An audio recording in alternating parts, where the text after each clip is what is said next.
तो अब तक हम लोग ने जो जेम्स बॉन्ड मोमेंट देखा, जिसमें टाटा के साथ इंटीग्रेशन वाला डेमोस्ट्रेशन किया, व्हाट्सअप वाले बहुत सारे डिस्कशन किए, ऑटोमेशन को लेके डिस्कशन किया, एनरिचमेंट को लेके डिस्कशन किया, और लिंक्डइन के थ्रू, एआई के थ्रू यूज़ करके लीड कैसे जनरेशन कर सकते।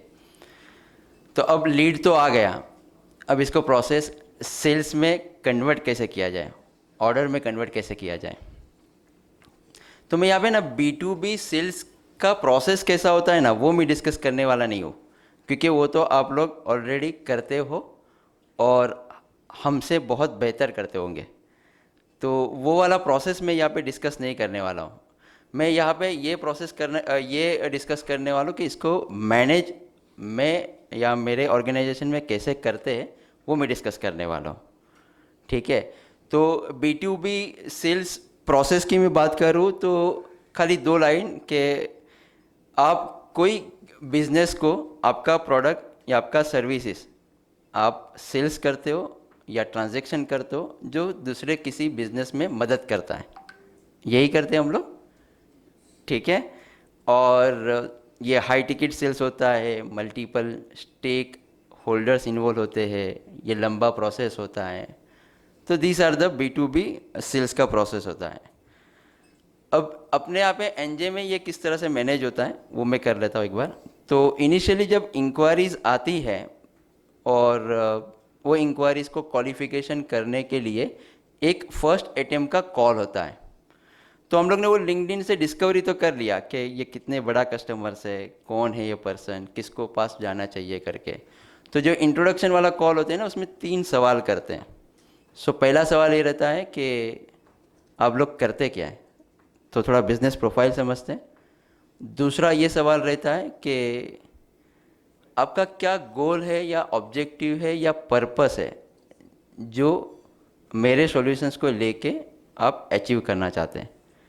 और तीसरा ये सवाल रहता है कि अभी क्या यूज़ करते हैं।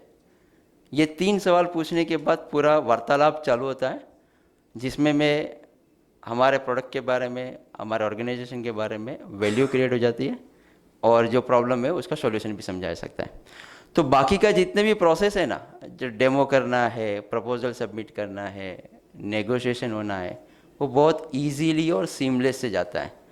तो हमारे यहाँ पे ना नेगोशिएशन है ना, खाली वो मान के खातिर होता है कि कुछ कर लो ना, ऐसा वो हार्ड कोर वाला नेगोशिएशन नहीं होता है। तो फर्स्ट अटेम्प्ट वाला जो कॉल है ना, अब हमारे यहाँ पे जो जो भी नए मेंबर आते हैं, जो फ्रेशर होते हैं या एक्सपीरियंस लोग होते हैं, इनिशियली कॉल में मैं रखता हूँ या निमेश भाई रखते हैं, जिसके थ्रू उसको है ना, हम जो बोलते हैं या हम जो डायलॉग बोलते हैं या हम जो भी स्टोरीज करते हैं, वो पूरा वहाँ पे ट्रांसफॉर्म होता है। जिसकी वजह से जो सर बोलते हैं, फिर बाद में मैं बोलता हूँ, उसी तरह से बाकी मेरी सेल्स की टीम भी बोलती है। तो वो ट्रांसफॉर्मेशन ऑफ इंफॉर्मेशन जाता है अपना। तो जो नया बंदा होगा तो उसको थोड़ा टाइम लगेगा, और फिर बाद में जो एक्सपीरियंस और सीनियर पर्सन को हम लोग हायर करते हैं तो उसको 3-4 कॉल में वो रेडी हो जाता है। तो दिस वे हम लोग उसको ट्रेन कर लेते हैं और बहुत छोटे से समय में बहुत जल्दी से उन लोग फर्स्ट कॉल भी करते हैं और डेमोस्ट्रेशन करने के लिए भी हो जाता है। तो डेमोस्ट्रेशन में भी मैं उसमें इन्वॉल्व करता हूँ हर एक डेमोस्ट्रेशन के अंदर। तो उसको अपना जो एक्सपर्टीज़ है वो नीचे से नीचे चला जाता है अपना। तो ये वे से हम लोग हमारे यहाँ पे सेल्स को प्रोसेस को मैनेज करते हैं। ठीक है। अब ये सेल्स प्रोसेस होता है ना, जिसमें क्वालिफिकेशन होता है, फिर डेमोस्ट्रेशन होता है, कोटेशन बनाते हैं, नेगोशिएशन करते हैं, फॉलोअप करते हैं। ये सारा का सारा है ना अपना जो सेलर्स वाला जो कोर्स है ना, उसमें चैप्टर नंबर 7 में बहुत डिटेल में डिस्कशन किया हुआ है। तो I request to all of you कि वो एक बार देख लेना।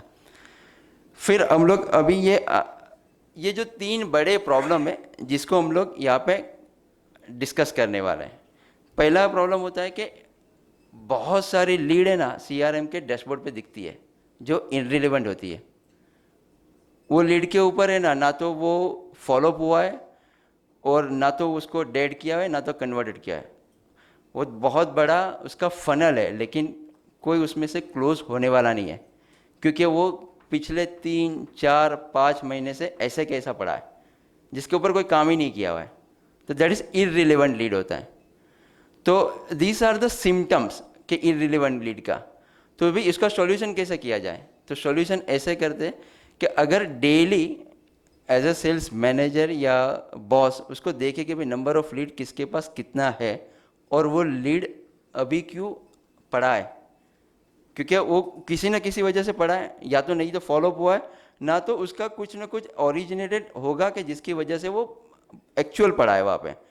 तो वो अगर डेली फॉलोअप डेली अपने डैशबोर्ड पे दिखते रहेंगे वो कितनी ओपन लीड है, कितनी ओपन अपॉर्चुनिटीज़ है, और उसको रेगुलर चर्न करते रहेंगे ना, तो ये इररिलेवेंट लीड है ना वो नहीं रहेगी।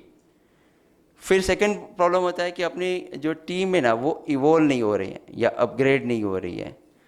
तो उसके सिम्टम्स देखे जाए ना तो वो क्या है ना कि हर बार अपने को ना पिछले कई सालों से एक ही प्रॉब्लम या एक ही रोना धोना रहता है उसका।